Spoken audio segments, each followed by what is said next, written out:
So you decorated your apartment and it's pretty, but there's something missing. It's pretty, but it also kind of feels like it isn't yours. Like, are you in a stranger's pretty apartment right now? Are you even supposed to be here? Well, what you might have overlooked while you were busy making things look pretty is the most important thing of all when it comes to your decor, which is you. Your passions, your interests, your personality, the things that you geek out about, the things that light you up. But how do you incorporate all that and still keep things stylish? Well, in this video, I'm going to give you some actionable tips that will help you inject your personality into your decor while still keeping a certain aesthetic quality. And if you're new to my channel, my name is Steffi and I'm the creator of the style blog Moda Misfit, and you're watching Living Pretty, the place for apartment styling tips and small space decor inspiration. So if you're into that kind of stuff, then be sure to subscribe and hit the bell to be notified when a new episode goes up every week. Every little decor decision I made in my apartment exposes a little piece of me, tells another chapter of my story.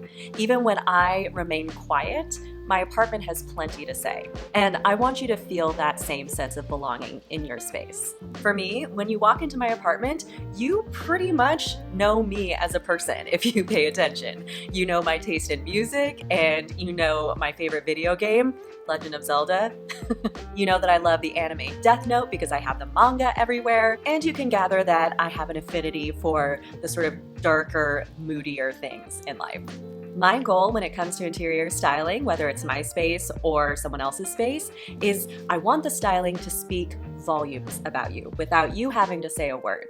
Styling is a potent form of communication, and I don't think a lot of people fully realize that. So when you think about your styling, instead of thinking about how you want your space to look, try thinking about what you want it to say about you.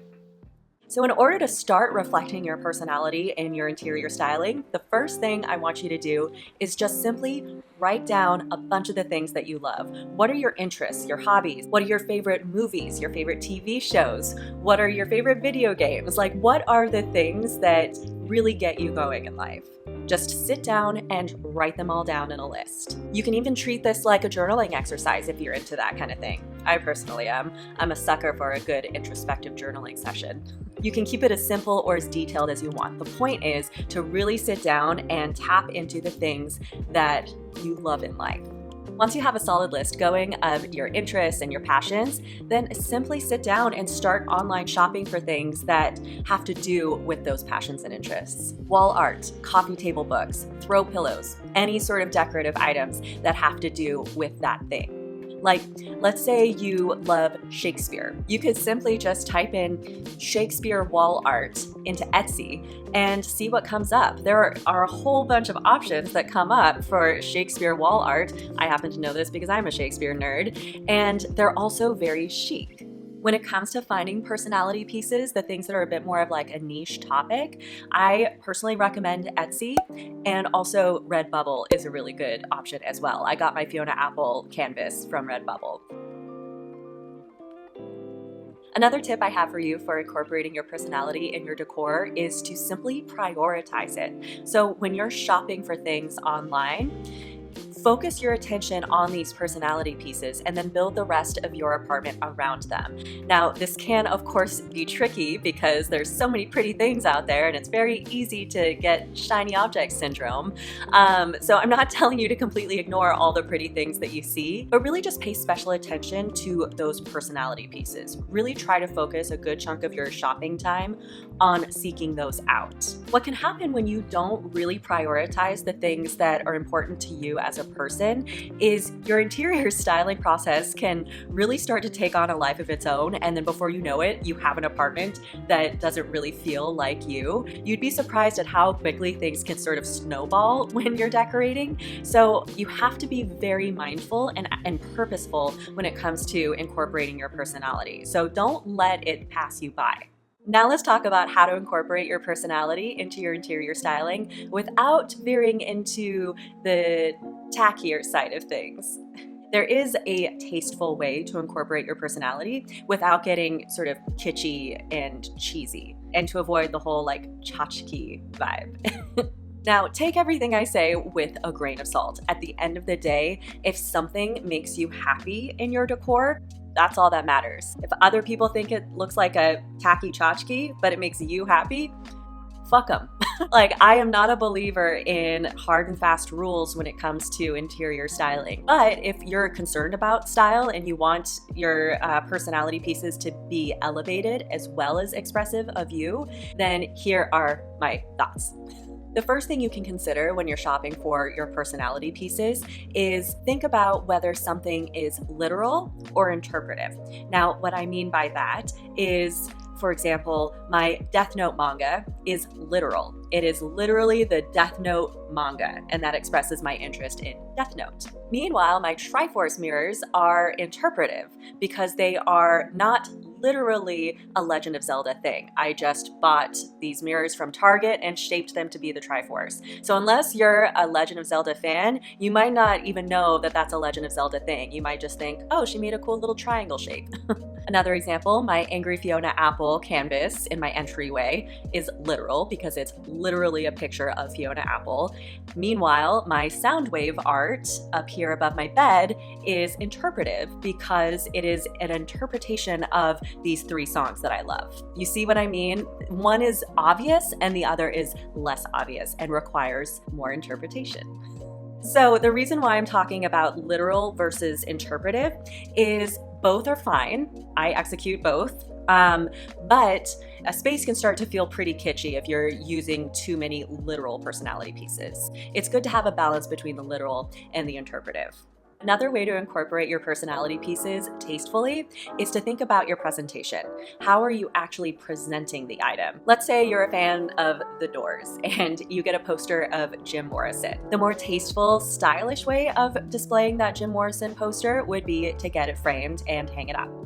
The less tasteful and more dorm room way of doing things would be to thumbtack the Jim Morrison poster to the wall. We're talking about the same Jim Morrison poster, so it's not even about whether the item itself is stylish or tacky, but the way you present it. So with each personality piece, just think about, am I displaying this in a way that does this piece justice? Am I really honoring this interest of mine by displaying it in a way that it deserves? Or am I kind of half-assing it and just thumbtacking something to a wall?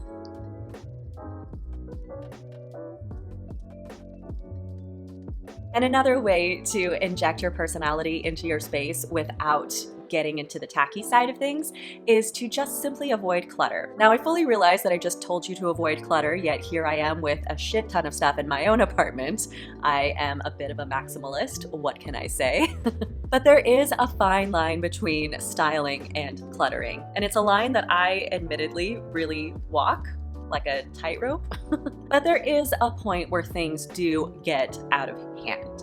And so if you're feeling unsatisfied with your decor and you're feeling that sort of stressed out feeling, it could be because you have too much stuff going on. While I believe that incorporating personality is the number one thing that you should do when styling, there is a point where it becomes too much and you might start feeling overwhelmed, and nobody wants to feel that way in their space. Striking that sort of balance can make things feel a little bit more manageable and also more refined. You know, it's very interesting when someone can have a dynamic sort of way of displaying the things that they love. There's a certain level of artistry to that. And I know that might make you feel like some pressure. And I don't mean to make you feel pressure. You don't have to be an amazing artist about this. But I think it's something fun to aspire to, you know? You can find ways to make sure your personality is present without cluttering your space to the point where you don't even feel comfortable anymore. Just take things one decor piece at a time, all the while prioritizing your personality pieces, and then just let things come together. You can take this slowly and just be mindful of your personality while you style, and you're bound to create a space that feels like you and also feels stylish.